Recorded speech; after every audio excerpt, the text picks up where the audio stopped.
ഏത്തക്കായുടെ തൊണ്ടുകൊണ്ട് ഒരു തോരൻ നമുക്കിന്ന് തയ്യാറാക്കാം. അതെങ്ങനെയാണ് തയ്യാറാക്കിയെടുക്കുന്നതെന്ന് നോക്കാം. ഏത്തക്കായുടെ തൊലി നമ്മൾ പൊളിച്ചെടുക്കുന്നത് ഏത്തക്ക വറുത്തെടുക്കാൻ വേണ്ടിയിട്ട്, കായ വറുത്തെടുക്കാൻ വേണ്ടിയിട്ട് പൊളിച്ചെടുക്കുമ്പോൾ ആ തൊലിയെ അപ്പോൾ തന്നെ വെള്ളത്തിലേക്കിടുക. വെള്ളത്തിലിട്ടില്ലെങ്കിലും കുഴപ്പമില്ല, കുറച്ച് സമയം കഴിഞ്ഞിട്ടായാലും വെള്ളത്തിലേക്കിടുക.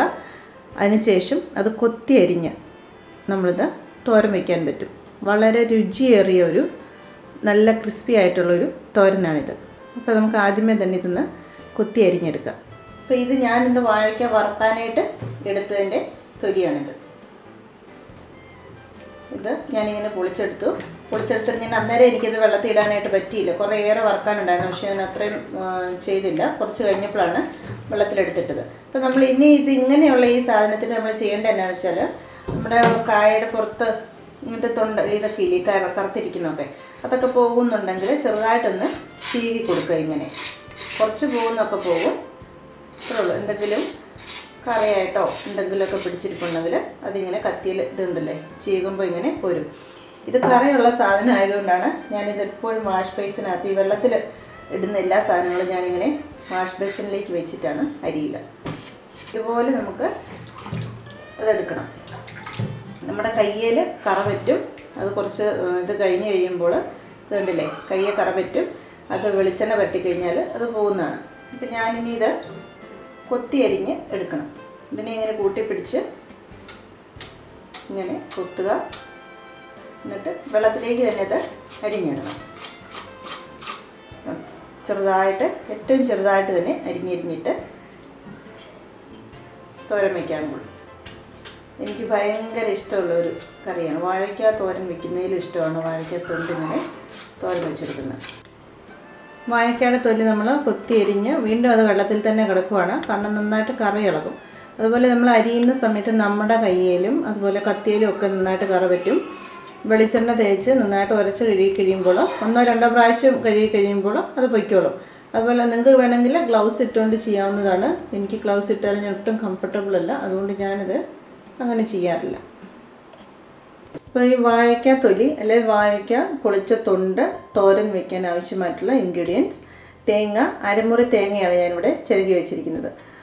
1/4 ടീസ്പൂൺ മഞ്ഞൾപ്പൊടി, ഒരു പകുതി സവാള ചെറുതായിട്ട് കൊത്തി അരിഞ്ഞത്, വെളുത്തുള്ളി 2 അല്ലി, ഉപ്പ് ആവശ്യത്തിന്, 3-4 ചെറിയ ഉള്ളി, കാന്താരി മുളക് അല്ലെങ്കിൽ പച്ചമുളകാണെങ്കിൽ വട്ടത്തിൽ അരിഞ്ഞിടാം, കാന്താരി ആണെങ്കിൽ ചതച്ചിടാം, കറിവേപ്പില ധാരാളം. പിന്നെ നമ്മൾ ഇതിന് ആദ്യമേ തന്നെ ചെയ്യുന്നത് കടുക് താളിക്കണം. എണ്ണ ചൂടാക്കി കടുക് താളിക്കുക. കടുക് പൊട്ടിച്ചതിന് ശേഷം ചതച്ച മുളകും വറ്റൽമുളകും വറുത്തെടുക്കണം. ആ വറുത്തെടുത്തിട്ട് നമ്മൾ അതിലേക്ക് ഈ വെളുത്തുള്ളിയും ചെറിയ ഉള്ളിയും കാന്താരിയും ഇതിനെല്ലാം കൂടെ ചതയ്ക്കണം. ഈ ചതച്ചത് ഇതിനകത്തിട്ട് വഴറ്റിയിട്ടാണ് നമ്മൾ ഈ തോരൻ തയ്യാറാക്കുന്നത്. അപ്പം നമുക്കത് എങ്ങനെയാണ് ചെയ്യുന്നതെന്ന് കാണാം.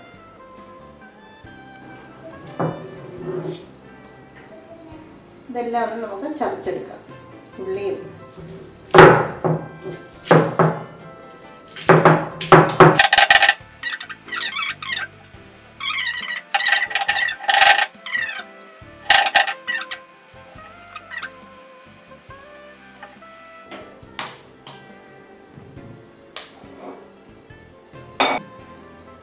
എണ്ണ ചൂടായിട്ടുണ്ട്.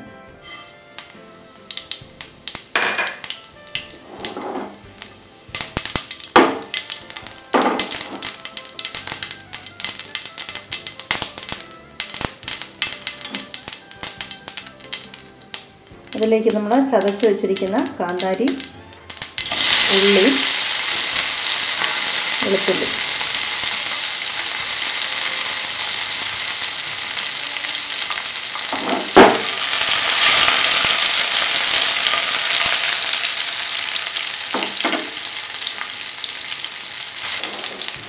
അതെല്ലാം നന്നായിട്ട് മൂത്തിട്ടുണ്ട്. ഇനി ഞാൻ കറിവേപ്പിലയും നമ്മൾ അരിഞ്ഞു വെച്ചിരിക്കുന്ന സവാള,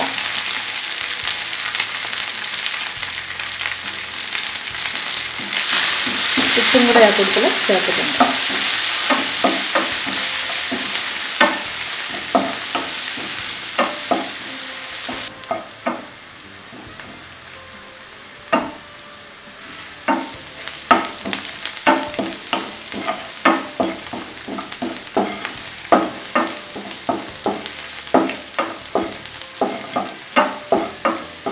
ഇതെല്ലാം നന്നായിട്ട് അത്യാവശ്യം മൂത്തിട്ടുണ്ട്. ഇനി നമ്മൾ തേങ്ങയും മഞ്ഞളും കൂടെ അരച്ചിട്ടൊന്നുമില്ല, ചിരകിയത്. അതുപോലെ നമ്മൾ തേങ്ങ ചിരണ്ടി എടുക്കുന്ന സമയത്ത് വളരെ ചെറിയ പീരയായിരിക്കും, ഒരുപാട് കഷ്ണമായിട്ട് നമ്മൾ എടുക്കരുത്.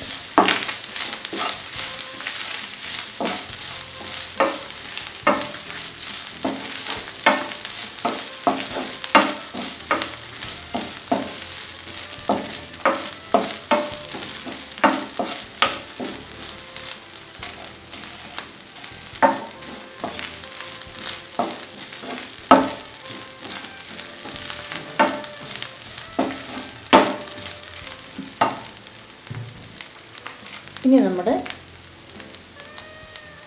തൊണ്ട നമ്മൾ വെള്ളത്തിൽ നിന്ന് ഡയറക്റ്റ് കോരി അതിലേക്ക് ഇടാം.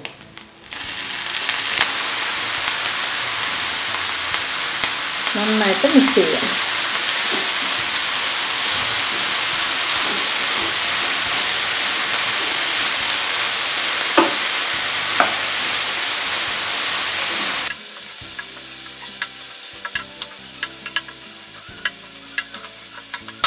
നല്ല തുടരെ ഇളക്കി ഈ തോരൻ റെഡിയാക്കി എടുക്കണം. അതുപോലെ നന്നായിട്ട് വെളിച്ചെണ്ണ, ഒരു 3-4 ടേബിൾ സ്പൂൺ വെളിച്ചെണ്ണ ഇതിലേക്ക് ചേർത്ത് കടുക് പൊട്ടിക്കുക. നല്ല രുചി കിട്ടുന്ന ഒരു തോരനാണ്. അതുപോലെ ഇച്ചിരി എരിവൊക്കെ വേണം ഇതിന്. എരിവൊന്നും ഇല്ലെങ്കിൽ അത്ര രുചി കിട്ടത്തില്ല. അതുകൊണ്ട് നമ്മൾ കാന്താരി ഇട്ടിട്ടുണ്ട്, ചതച്ച മുളക് ഇട്ടിട്ടുണ്ട്. കൂടുതൽ എരിവ് ഇഷ്ടമാണെന്നുണ്ടെങ്കിൽ ഈ വറുത്ത മുളകുണ്ടല്ലോ, അതാ കൂടുതലൊന്ന് പൊട്ടിച്ച് കൂട്ടുകയും ചെയ്യാം. ഈ തോരൻ ഇങ്ങനെ മൂടി വെച്ച് കുഴച്ച് കളയരുത്. തുടരെ ഇളക്കി നന്നായിട്ട് ആവി കയറ്റി വേവിച്ചെടുക്കുക.